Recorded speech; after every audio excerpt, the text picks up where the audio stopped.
Happy Devils Wednesday. This is the State of the Fan Address presented by pucksandpitchforks.com. I'm your host, Sam Wu, here with the editor-in-chief of that fine website on the World Wide Web. Does anybody say that anymore? World Wide Web? I guess. I don't know. In cyberspace. Streaming live on Facebook Live, YouTube Live, X Live, and Twitch on the Let's Go Devils Network. Coming to you live from the Primetime Rangers studios in North and South Jersey. As some Devils news hit the wire, well, yesterday and today, it finally happened. Jacob Markstrom is a New Jersey Devil. We'll have to talk about, do you like the trade? Do you not like the trade? What does it solve? The money aspect, Kevin Ball going to Calgary, first rounder, lottery protected in 2025. But don't let me ruin Nick's spot. Nick, what are your thoughts? I want to hear what you have to think. So, I know there's been a lot of reactionary Devils fans towards this roster after a really bad season. Kevin Ball was definitely an asset. And it was an asset that, from what I've been told, a lot of teams really liked and asked for in separate deals. I'm not surprised. I truthfully, I think Kevin Ball was going to be in any deal for a goalie. From everything that I've heard, just going back and just seeing the other reports, it just seemed like Kevin Ball was like really high on lists. It's because he has size. He can't teach that. The biggest issue with Kevin Ball this season was the system. The system did not behoove him at all. And we've talked about the defensive system probably 100 times on this podcast, about how it was poke first. I hated it. It was terrible. Didn't fit what they were trying to do. I got it on paper, but it didn't work from like day one, and they needed to pivot. Like, I got why they installed it, but then they needed to pivot because it wasn't working, especially for Ball, who has this great reach. But the problem with that reach is that by the time he gets his stick with his long arms and his 6 foot, what is he, 6'6", 6'7", gets that body out, he was tripping people. And it just happened over and over again. And I think that left a bad taste in Devils fans' mouths. But truthfully, I think there's a good defenseman in there. And do I think he's a number one? No, he's not a number one defenseman. But I think he's a high number 3, serviceable number 2 for a long, long time. And we've seen championship teams have those and them be very useful, right? We just saw the Tampa Bay Lightning trade back for Ryan McDonough because they didn't have that. And I think that it's a loss, right? Ball's a loss. But when you look at the protection that comes on the 2025 first-round pick, when you look at the fact that you didn't trade the 2024 first-round pick, when you look at the fact that there's retention, 31% of the deal is being retained. So now you have a 1-2 punch of Jake Allen and Jacob Markstrom. Yes, they're older, but like they're both relatively healthy for their careers. And you have this 1-2 punch for about $6 million. I think it's like really, literally a hair over $6 million a year. And here's why I'm happy, Sam. And this is, I said in January that I wanted Markstrom. And I was on the Markstrom thing, and there's 3 real reasons for that. One, he had a really good season last year. Or I think the year before, when he was devastatingly bad, was kind of tanking his value. Because the year before that, he was, up there in the Vezina level. Like, he was amazing for Calgary, 3 seasons ago, and he was good for them last year. He was really good for the first half, and then it seemed like the trade rumors really did a number on him because he stunk. That stunk, but he was about average the second half of the season. But I think when you're looking at the price and you're looking at the risk, I think Markstrom was the right choice. And here's what I talk about with the risk. Would I have loved Allmark? Yes. I think Allmark would have been great in this team. Would I have loved Saros? Yes, absolutely. I think Saros is the best possible goalie you can get on the market right now. They're both 29 years old, and they're both going to be looking for 8-year deals. I just can't do that right now if I'm the Devils. That is and I think I've said this on this podcast, Sam, that if you make the wrong goalie move, it could ruin a dynasty. Not that I'm saying the Devils are going to be a dynasty. That's just it's almost impossible with the parity that's in the league right now and how the really bad teams have these cores that are insane, just like the Devils do. But picking the wrong goalie and paying them, it sets you so far back, and we've seen it. We just saw, look what the Washington Capitals had to do because they paid the wrong goalie. They just traded for Pierre-Luc Dubois, which I thought was a good upside move because I think he'll be good under Spencer Carberry. But they had to trade a massive disappointment for an even bigger risk just to get out of that deal. And you look at, there's a couple. Look at Anaheim with John Gibson. Like they had a pretty good team over there, and then they paid John Gibson, and then just all started falling apart. Not really John Gibson's fault, but he's just, they paid him and now they're stuck with him. And you've seen this a couple other times with a couple goalies who, Corey Schneider is like a great example of where you pay the guy into his 30s, into his mid 30s when he's just has a long track record of being really good, and then falls off the map and you're stuck. I think they were paying Corey Schneider up until last season. That's right? They were paying Corey Schneider up until last season on the cap. So, it just goes to show how big of a mistake it is if you don't get this right. So what the Devils did here, if Markstrom's devastatingly bad this year, like Vitek Vanacek bad, you got one more year on the deal. You could either buy him out, or you can just bury him, put him on LTIR. You could do a bunch of different things, and it doesn't really devastate you. And here's the other part, and I think that I was going to bring this up. This is fantastic news for Nico Daws or Akira Schmid, whichever one they end up deciding is the goalie of the future. I think this shows that they still have somewhat of a belief that they have their Stanley Cup winning goalie in-house. They're just not ready yet.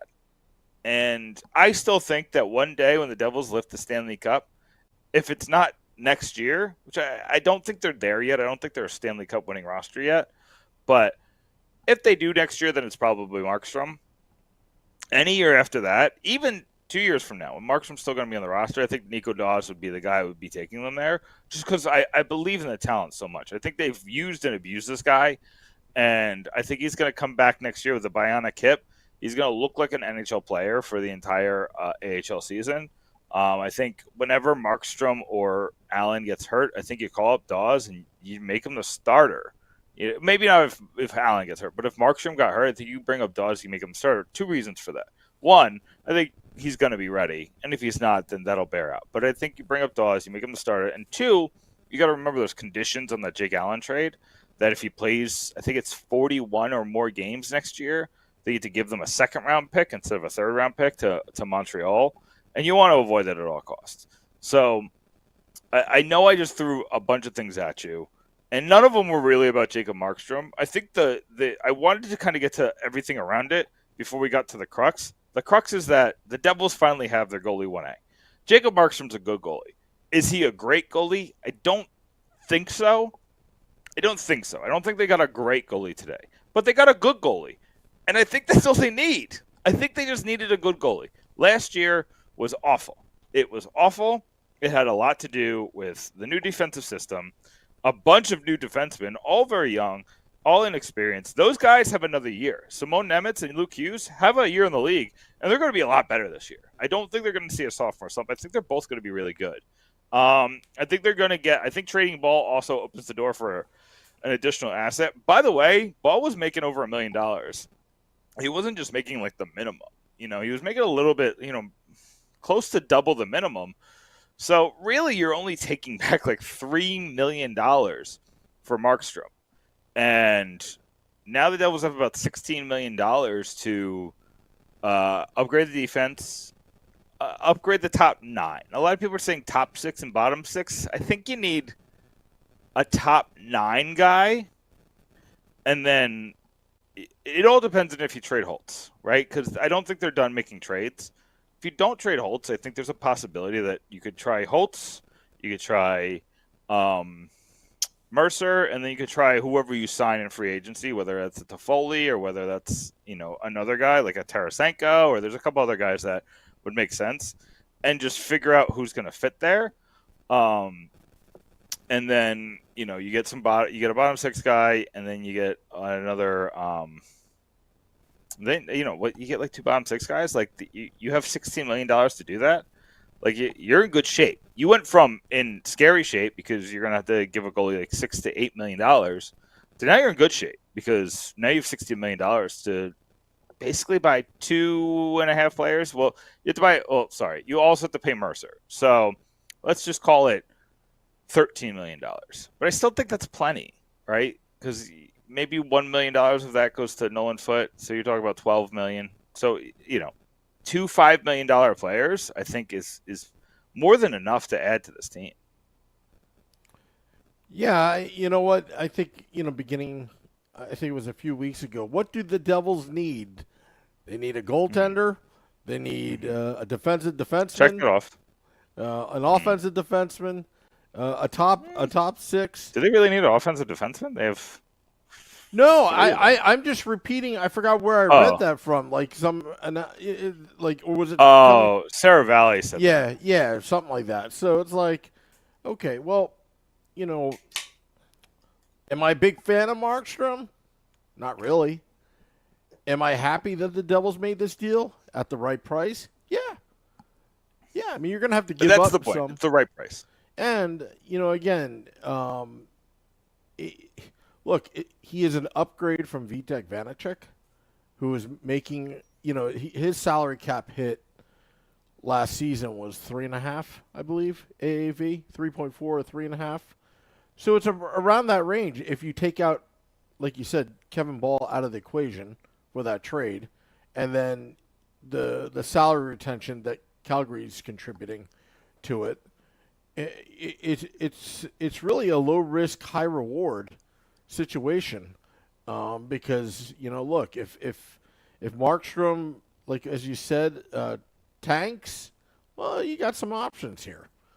You have some options here, and right now, Tom Fitzgerald still has chips to play with, and I think that's the key. The 2025 first round pick, well,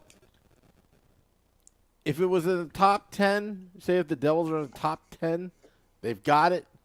But 11 through whatever number, how many teams are there now? 32? 32. Yeah. I get confused because Utah, and all that kind of stuff. But right. Anyway. They're trying to add two more in like Atlanta and somewhere else. But let's put it this way. I think, in my opinion, I think Markstrom is that stopgap to that goalie, whoever that is, in 2 or 3 years, but the core four on the Devils, and you know who they are. They need to learn how to win consistently. So now you've got a consistent goaltender back there, right? They need to get in their winning ways. We got to stop having this development mindset that, oh, yeah, we'll be good in 3 or 4 years. Well, that 3 or 4 years is right now. But Tom Fitzgerald did not mortgage the future and force it to get a goalie because the asking price for Saros, Olmark, they're astronomically high. You're not there yet to pay that price. There's no reason to pay that price at this point. Honestly, like 4 years ago, what they paid for Markstrom would have gotten Olmark or would have gotten maybe even Saros, right? The trade market for goalies has gotten insane. And I think it was almost like GMs trying to take back their leverage, right? Because for so long, like goalies were just undervalued. But at the same time, I think that's going to have, and this is like just part of a deeper conversation, but I think that's also going to screw up the value of goalies on the free agent market. And there's no good goalie. There is zero starting goalies on the free agent market, except for like Cam Talbot, which like you don't want. Mm-hmm. So it was trade or bust this year. I don't think there's going to be any big goalie free agent deals this year, but I think in future years, like next year, when you got Allmark and you got Saros, if they don't get paid and they go, and they go to free agency, I think they could both argue for 8 to 10 million. I'm curious of what Jeremy Swayman makes this year in Boston, because their teams are valuing goalies in trades. Now they have to value goalies when they pay them as well, right? You can't pay a guy. Like, it's going to be interesting to see what Shesterkin gets because his deal's up. Is it next year? He's an unrestricted free agent next year, right? Yeah, he's got one more year, I believe. Yeah, and he's going right to the market. So it's going to show that I don't think you're going to get away with this with, cheap. And here's the thing. And I've noticed just on the goalie conversation, I feel like I've said everything I could say. I wanted to try to talk myself into Ilya Sorokin being available on the market, but that kind of went away pretty quickly. There was another guy. Swayman, we tried to talk ourselves into, but that went away pretty quickly. I thought it could be possible that he'd be available just because of how bad the negotiation went last year. But I think we saw pretty personally with Jesper Bratt that those negotiations can be put to the side pretty quickly, especially when there's time. Like when time, we see time go by and these teams or the player kind of has some time to settle down. So Swayman's not going to be available. Sorokin's not going to be available. Then you're looking at, Askarov was never going to be available in Nashville. So you're looking at, if you want a guy for the future, either have to take a chance on like a Gustafsson or Spencer Knight or I don't even know who else. Those are kind of the two options. Or you got to take a chance on a guy that's signed long-term, but it looks like a terrible contract now, like a John Gibson or a Korpisalo. Or, you had to pay the big bucks and then give the extension to Saros and Ullmark. Truthfully, outside of Markstrom, the Devils were in a bad position. And I'm with you that I don't think Markstrom is even top 10. But I think he's top 15. And I think that's all you need on this team. Off the top of my head, I can name... Yeah, I could pretty easily name 10 goalies better than Markstrom. But after that, it's kind of like you just put them all in a pool, like the next 5 to 7. You put them all in a pool, and they're all pretty much the same, and you could win with them. It's like the Aiden Hill thing, right? Like, I would have been fine with trading for Aiden Hill as long as the return looked like it for Markstrom. Because I think Aiden Hill's a guy, he showed he's a guy you can win with the right team around him. I think Markstrom's the same thing. Markstrom did great when he had this fantastic team around him. And then, the Flames got a shock to the system. They lost Gaudreau. They lost Tkachuk. I traded Tkachuk for Huberdeau and Weegar, and they just took a year to kind of really get instilled in the system. They were better last year, but it's you're looking at the totality of the Markstrom deal, and I think it's the win. It was the win that was available for Fitzgerald. Everything else was a win with an asterisk or a win with a caveat because you had to do something that made you uncomfortable. This one, you're not uncomfortable. This is a place of comfort. The price, I think it's fair with the retention. If you're just looking at Markstrom for ball on a first, I thought that was an overpayment. But when you look at the retention and you look at the protection, then it's a fair deal. Yeah, look, we can't expect Fitzgerald to be ripping off the other side every single time, like the Marino and Ty Smith trade. Is Ty Smith even in the league anymore? I don't know. He was actually part of the Jake Gensel trade, ironically enough. Yeah, I know. I was just being a little bit of a wise ass. So I am going to write an article at some point over the next couple of weeks about would the Devils consider a Ty Smith reunion if he's not, because he's a free agent this season too. He has to be qualified. I don't think Carolina is going to do it. I wonder if the Devils bring him back and kind of build him back up to be like Luke Hughes insurance. Wait, is he left-handed or right-handed? I can't remember. He's left-handed. Yeah, so I think you make him lift Luke Hughes insurance, have him play in the AHL, and you say, hey, you had your best years here. Let's see if we can find lightning in a bottle again, build your way back up, and if something ever happens to Luke Hughes, you come up and you be that dude, or if you play well enough, you come up and you play on the left side. It's not a bad idea. I'm not saying you should do it, but I'm saying it's not a bad idea. I mean, if you remember Jimmy Vesey when he was on a PTO, and he tried out, he resurrected his career, but he didn't overextend himself, right? I mean, Right. I remember being on a podcast years ago when Jimmy Vesey was coming out of Harvard, one of I believe John Marino's teammates, and there was all this hype when he was with the Rangers. This whole type, where's VC going? And I was asked on this podcast, what are my thoughts on VC? And I said, I don't like him. I don't like him. I don't think not everybody out of college is going to make it, or be the next. Did I ask you that?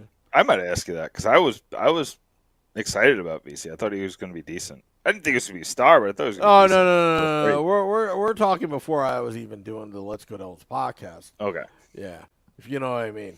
So I couldn't remember what year that was, but you're probably right. That's probably it was like 2016, 2015. Yeah, it was probably before I did the blog. Yeah. So I probably wrote that for Rant Sports. I don't know if you remember that outlet. Oh yeah. Remember Rivals? Back in the day. I think Rivals is they're like a college blog now, right? Yeah, I don't even know what they are.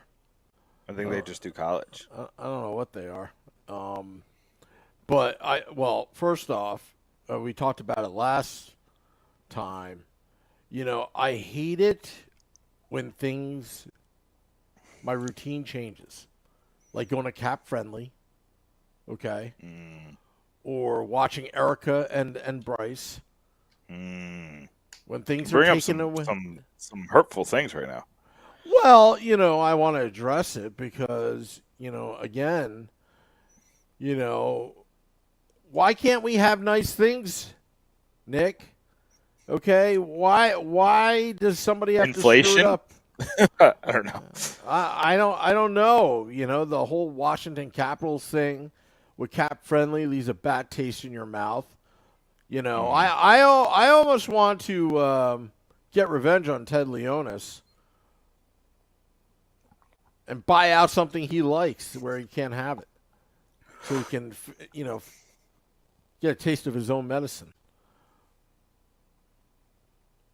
I think you're talking about a completely different pay scale than we're working on, man.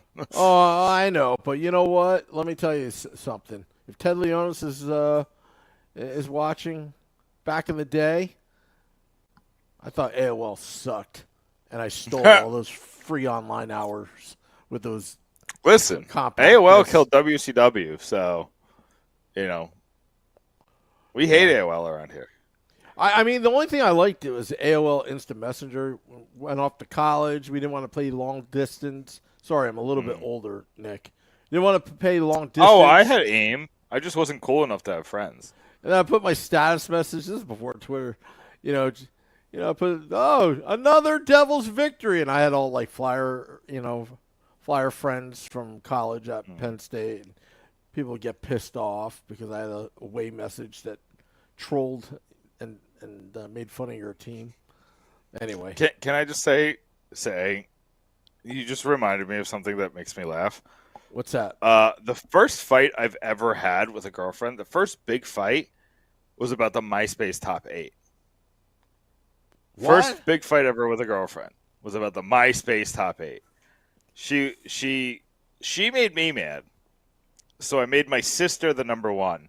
And she's like, everybody's going to think you're cheating on me with her. I'm like, she's my sister. And she went ballistic. And I just kept saying, she's my sister. She's my sister. She's my sister. That's all I kept saying. And I was petty, but I was 16. You're petty when you're 16. But I was smart petty, right? You got to be smart petty, Sam, so you have an alibi. But yeah, first fight I've ever had with any girlfriend was about the MySpace top 8. Wow.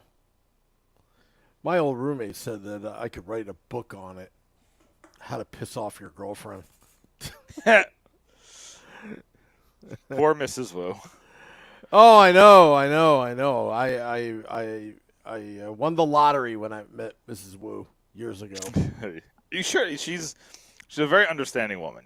You're a very lucky man. Totally. I'm lucky as well, but I mean, gone are the days of hearing a burnout, when she drives away after getting pissed off at you. That's also the beauty of owning a house is you kind of have one place to go. So there's no reason for burnout. Yeah. Speaking of burnout, so you brought up breaking up, and it sounds like MSG has broken up with Erica Wachter, which is probably one of the most bizarre decisions. And I'll tell you, I told you that I was hearing rumblings that there was going to be a change in MSG, and we were kind of trying to see what was going to happen. And this is not the one I expected.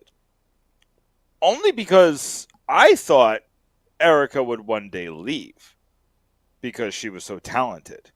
And she was just such a great personality for hockey. And we saw it with her extended opportunities with MLB Network and NHL Network. I was like, eventually they're just going to take her. And, maybe this is about money. I'm sure it's about money. I just wonder if it's about money from her side, saying I'm worth this. If you can't pay me this, I have an offer over here, which I hope. I hope that's what it is, because Erica's fantastic.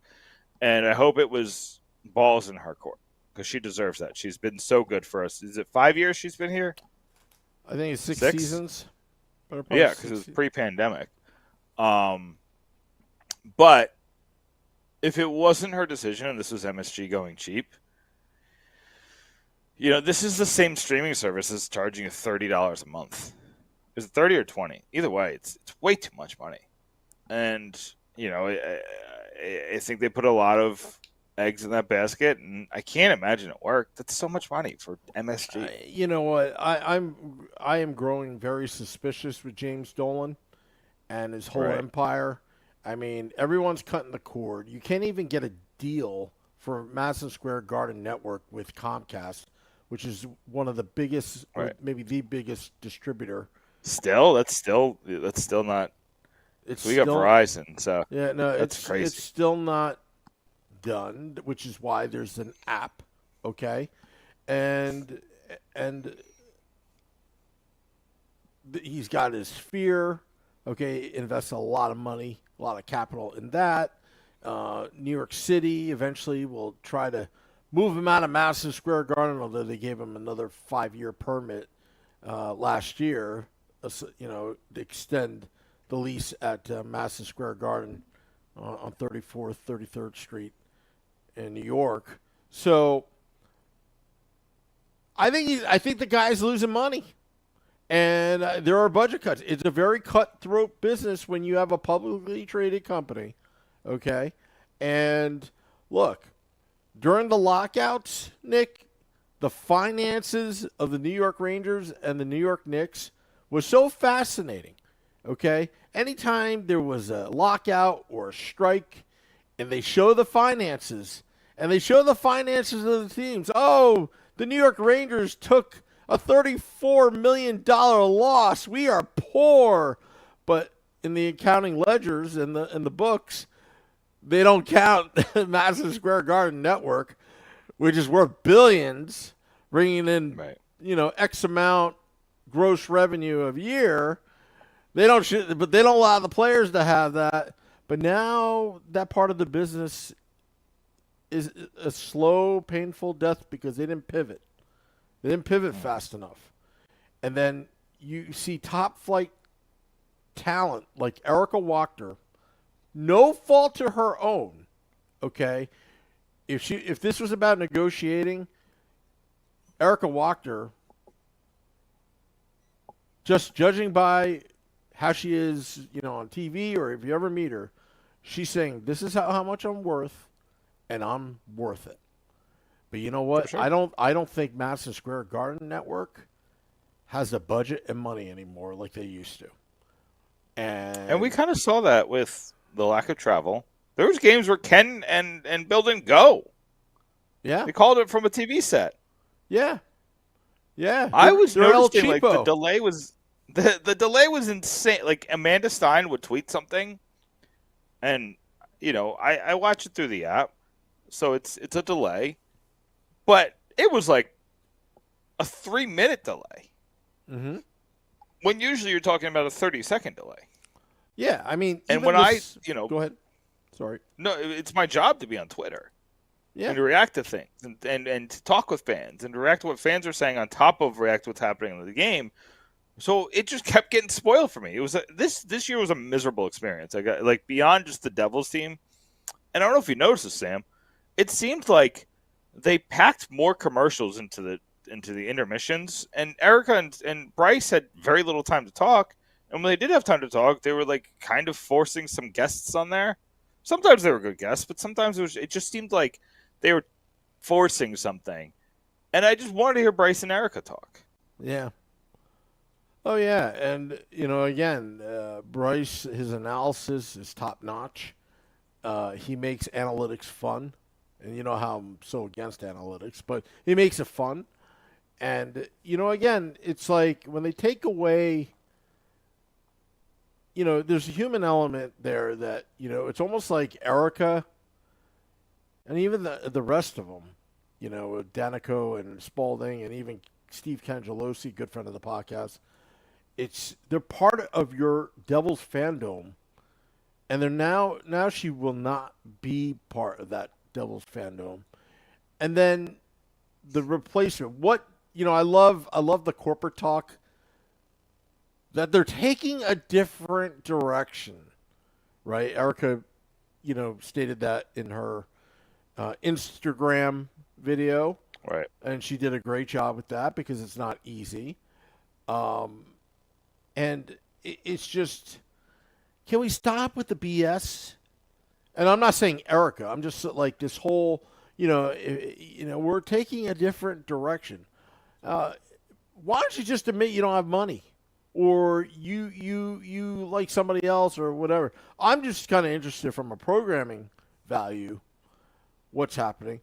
I'm wondering, are the New Jersey Devils involved in this? Do they have some ulterior motive here where they, again, I'm thinking conspiracy theories in my head right now that, I just want to preface and full disclosure that I have no, I'm just spitballing insider here. knowledge. Yeah, Right. like I don't have sources.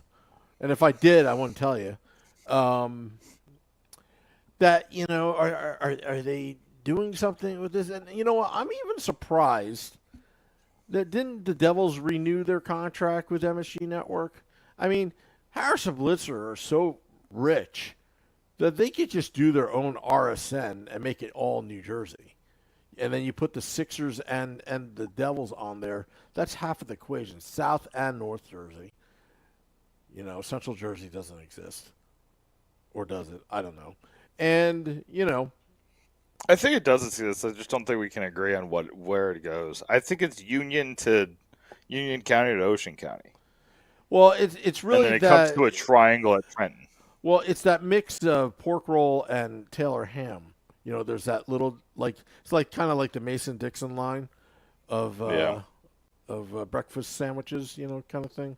Yeah. But all joking aside,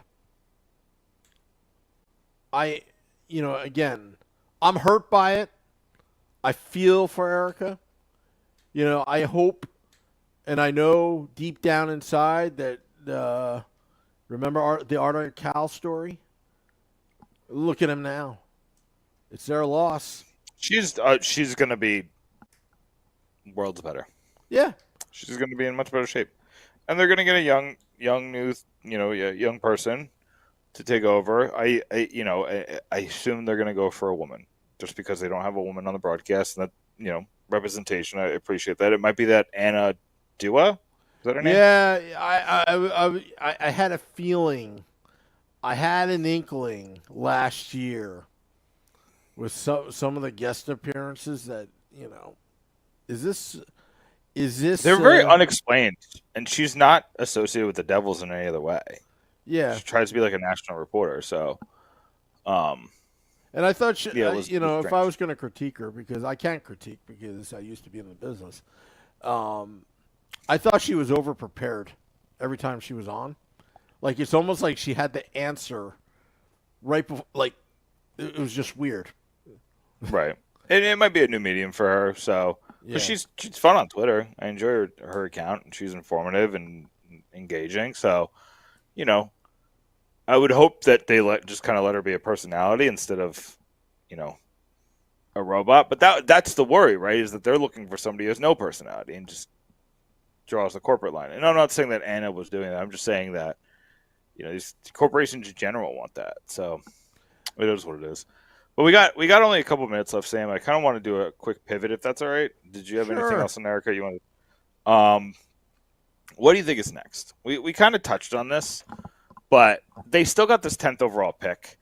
Do you think they trade it now, or do you think because they traded next year's pick, they want to hold on to this pick, and they don't have a second round pick this year, so they don't want to completely gut the farm, especially when they want to use that farm to trade for assets later down the line? Do you think they keep that pick or move that pick? And then do you think they're done trading until free agency starts, or do you think there's going to be more moves to come? Well, you know what? That pick, it all depends what kind of opportunity comes by. If I were Would you trade it for a guy with 1 year left? Because there's a lot of those.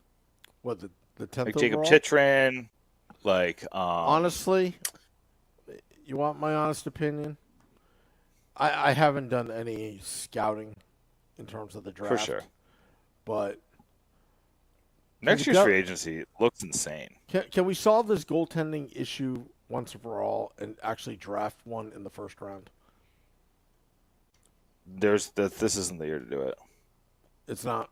There's not a good goalie. No. No, you sure? It's not. Isn't there somebody in there? I'm telling you, it's Dawes, man. Well, I'm just saying, it's, again, there's been so much, like, it seems like there's been so much emphasis on the top six, right. And right-handed mobile D guys, which I don't mind because right. they come at a premium. But, I want to see. I think if you're going to make a move like that, sort of goalie development. That's all I want. I think if you're going to do a move like that, just trade for Spencer Knight.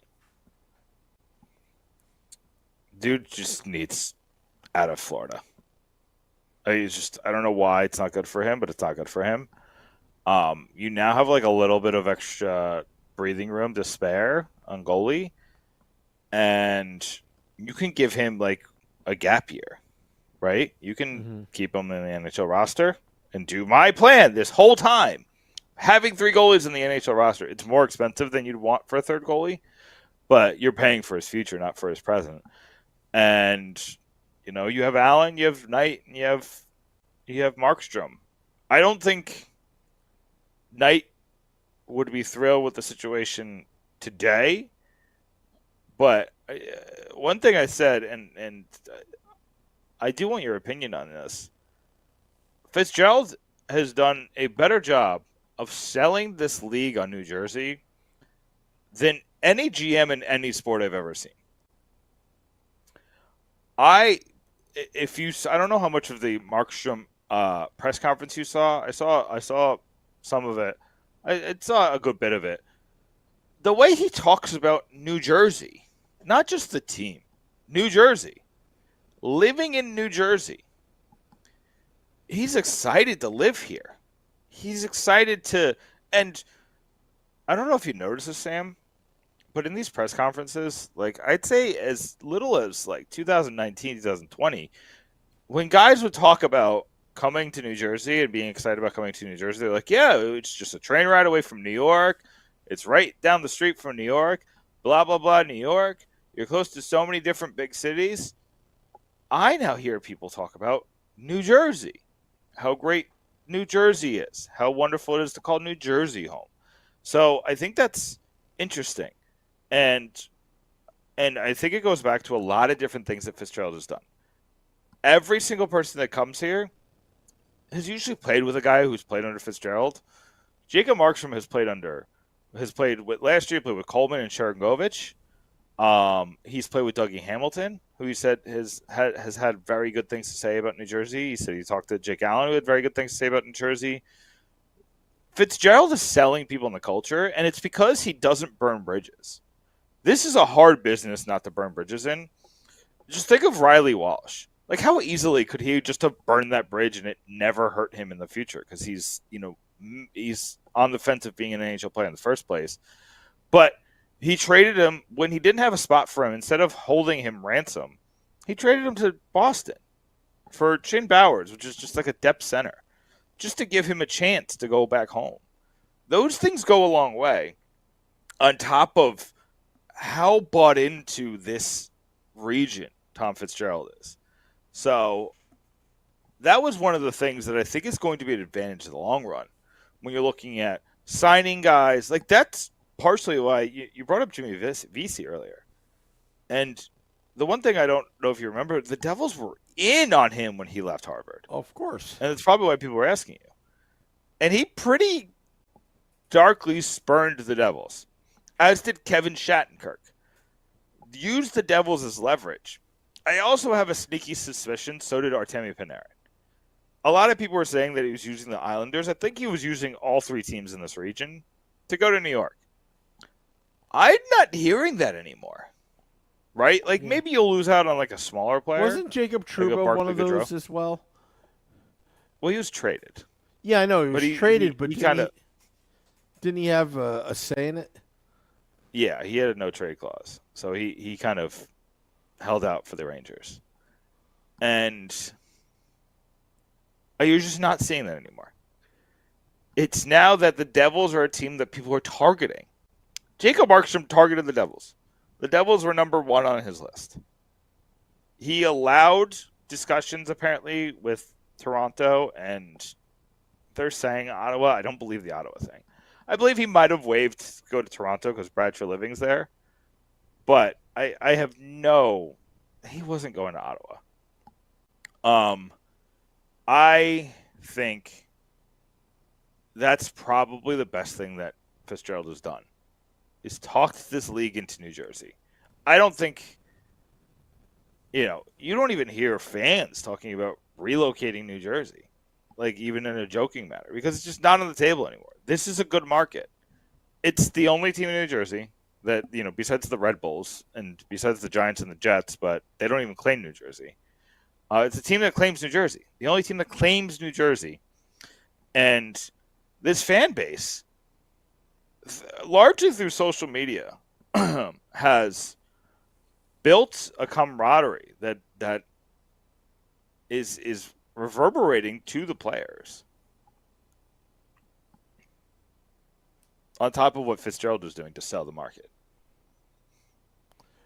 Well, and I hate to say it, I think Harris and Blitzer do a very good sales job as well when they're involved. I hate to admit it. They're salesmen. That's what they are. Look, if I was a free agent, I'm talking to Tommy Fitz, and then Joshua Harris comes in with his helicopter, I'd be, okay, I'm impressed. Oh, by the way, he owns a team in Washington. He pretty much owns everything. And, and he'll tell us. Sixers, yeah. You want to sit sidelines of the Sixers? You want a box at the Commanders game? You want a box for Cleveland Indians games? I don't know why you'd go all the way to Cleveland, but they have connections everywhere. Yeah. And Joshua Harris would be like, back in the day, my company bought Twinkie, brought it out of bankruptcy, and then sold it for gajillions. Or when I bought the Elvis Presley catalog and then flipped it for $800 million, He has done a couple of those high-profile ones, but it almost feels like he does it, because that's not where his bread and butter is, but he does it to, say he did it. You know what I mean? Yeah. He's like, I could do this. I could do this on the side of my desk. And he give him credit. As weird as the What was his capital? Something Capital was that company he used to co-CEO. Apollo Global. Apollo. Yeah. Yeah, as dirty as it was when they split, you can't. He's a fantastic businessman. I'm sure there's some seediness in there, but there's some dirty hands, and he's a very smart man. So, he's a great salesman. And I know you don't like him. I think it was just the years of worry that they were eventually going to take our team, and that just ended. Like, he made it very clear that this team wasn't moving. He signed a 20-year lease with the Prudential Center, which he owns. So he didn't have to do that. He could do it year by year if he wants to, because he owns both assets.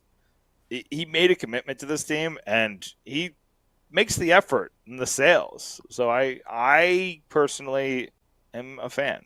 I don't love that all his teams never win anything, kind of fall below expectations. A little worried about how bad the Sixers situation went. And then, isn't that his brother-in-law that started Fanatics? And Is that his brother-in-law? I know that Michael Rubin had a I thought his brother-in-law. I could be mistaken. Is that his? I just know he used to own part of the Devils. He had no idea, but he used to own part of the Devils. Yeah. I thought he was a brother.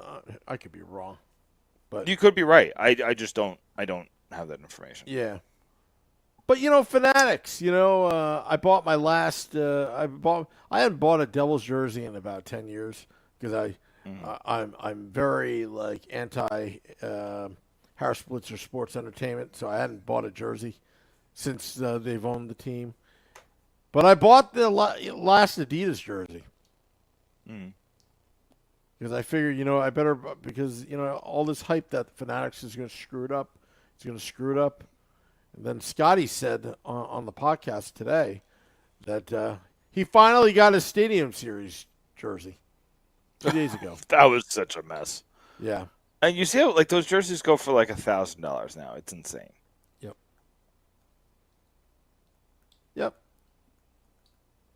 We should have just bought them at the stadium. They were selling them at the stadium. Were they? I don't remember. I mean, I was in the owner's box, but they had all those pop-up tents, all those pop-up trailers.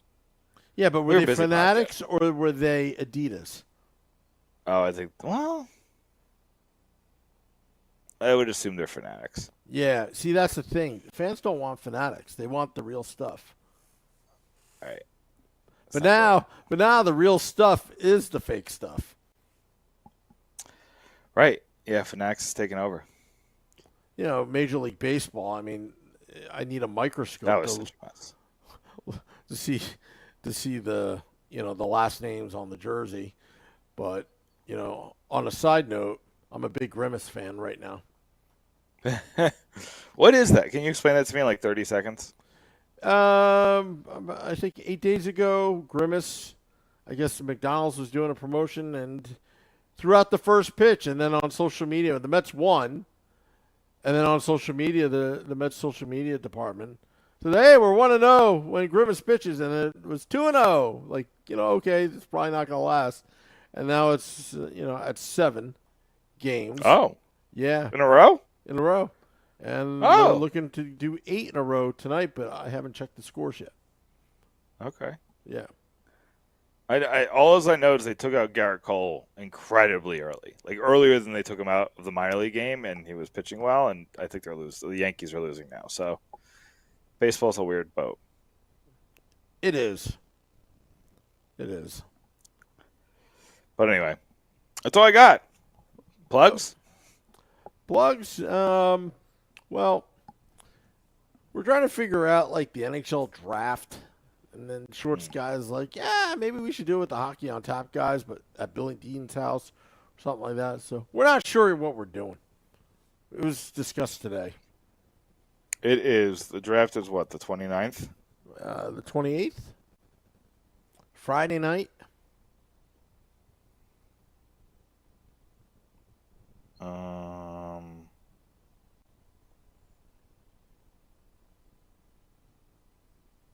Yeah, the 28th. We're doing it virtually this year. Yeah, listen. You know, it's hard to commit as a Devils podcast because are they going to make the pick? Yeah. You know what I mean? Like, we might be, talking about other teams. So, yeah. We'll figure it out when we get closer. Of course. We'll have coverage. We always have coverage. Yeah. But Pucks and Pitchforks is going to have plenty of draft stuff this week. Now that the goalie thing is over. And I have 2 articles up on Jacob Markstrom right now. I have one on the trade and one on his comments in the press conference. I'm going to have one on what the rest of the market's going to look like and why we're going to be happier with this return as time goes on.